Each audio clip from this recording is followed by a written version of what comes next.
मेरी प्यारे भाई और बहनों, आप सभी को जय मसीह की। आप सभी का स्वागत है हमारे इस चैनल पे।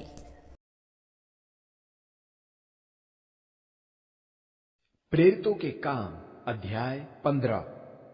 कुछ व्यक्ति यहूदिया प्रदेश से अंतियोख नगर आकर प्रभु के शिष्यों को यह शिक्षा देने लगे, मोशे की व्यवस्था के अनुसार यदि तुम्हारा खतना न हो तो तुम्हारा उद्धार असंभव है। इस विषय में पौलुस और बारनबास का उनके साथ गहरा मतभेद हो गया और उनमें उग्र विवाद छिड़ गया। तब एक मत होकर यह निश्चय किया गया कि पौलुस और बारनबास को कुछ अन्य शिष्यों के साथ इस विषय पर विचार विमर्श के उद्देश्य से प्रेरितों और पुरनियों के पास यरूशलेम भेज दिया जाए। कलीसिया ने उन्हें विदा किया। तब वे फायनीके तथा शोमरोन प्रदेशों से होते हुए आगे बढ़े और वहां भी अन्य जातियों द्वारा मसीह को स्वीकार किए जाने का विस्तृत वर्णन करते गए, जिससे सभी शिष्यों में अपार हर्ष की लहर दौड़ गई। उनके यरूशलेम पहुंचने पर कलीसिया, प्रेरितों तथा पुरनियों ने उनका स्वागत किया। पौलुस और बारनबास ने उन्हें उन सभी कामों का विवरण दिया जो परमेश्वर ने उनके माध्यम से किए थे। किंतु फरीसी संप्रदाय से निकलकर आए कुछ विश्वासी विरोध में कहने लगे, आवश्यक है कि अन्य जातियों का खतना हो और उन्हें मोशे की व्यवस्था का पालन करने का निर्देश दिया जाए।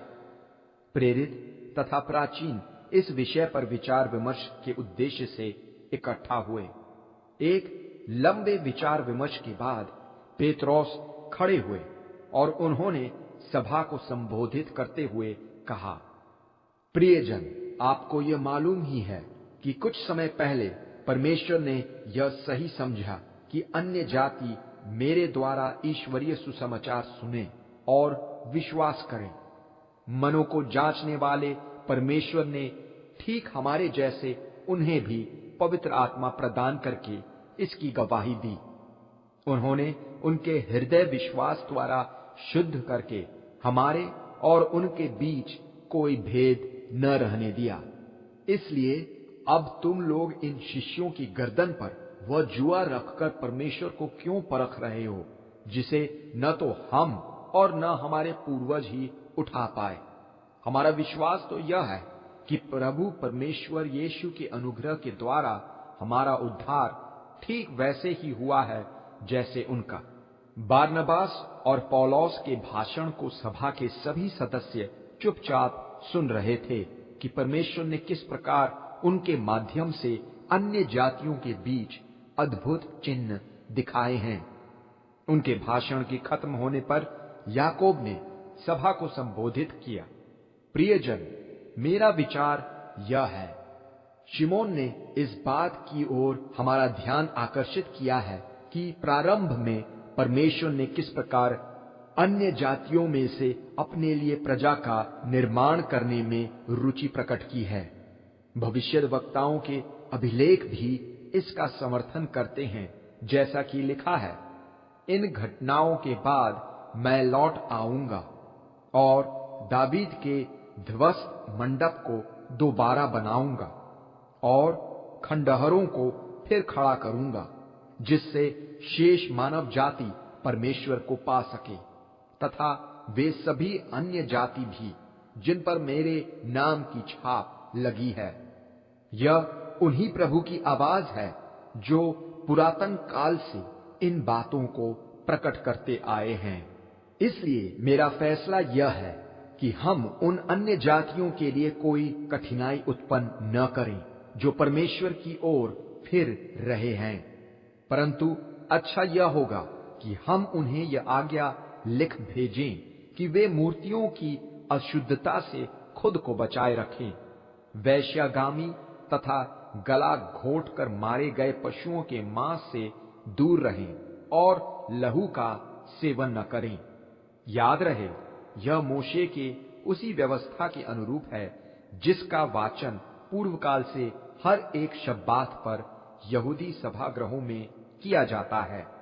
इसलिए सारी कलीसिया के साथ प्रेरितों और पुरनियों को यह सही लगा कि अपने ही बीच से कुछ व्यक्तियों को चुनकर पौलुस तथा बारनबास के साथ अंतियोख नगर भेज दिया जाए। उन्होंने इसके लिए यहूदा, जिसे बार सब्बास नाम से भी जाना जाता है, तथा सीलास को चुन लिया। ये उनके बीच प्रधान माने जाते थे। उनके हाथ से भेजा पत्र यह था: प्रेरितों, पुरनियों तथा भाइयों की ओर से अंतियोख, सीरिया तथा किलिकिया प्रदेश के मसीह के अन्य जाति विश्वासियों को नमस्कार। हमें यह मालूम हुआ है कि हमारे ही मध्य से कुछ बाहरी व्यक्तियों ने अपनी बातों के द्वारा तुम्हारे मनों को विचलित कर दिया है। अतः हमने एक मत से हमारे प्रिय मित्र बारनबास तथा पौलुस के साथ कुछ व्यक्तियों को तुम्हारे पास भेजना सही समझा। ये वे हैं जिन्होंने हमारे प्रभु मसीह यीशु के लिए अपने प्राणों का जोखिम उठाया है।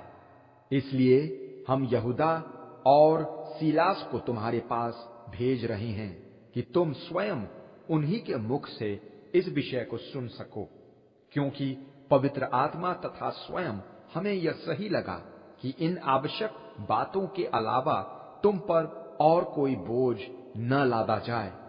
मूर्तियों को चढ़ाए गए भोजन, लहू, गला घोंटकर मारे गए जीवों के मांस के सेवन तथा वैश्यागामी से परे रहो। यही तुम्हारे लिए उत्तम है। वहां से निकलकर वे अंतियोख नगर पहुंचे और उन्होंने वहां कलीसिया को इकट्ठा कर वह पत्र उन्हें सौंप दिया।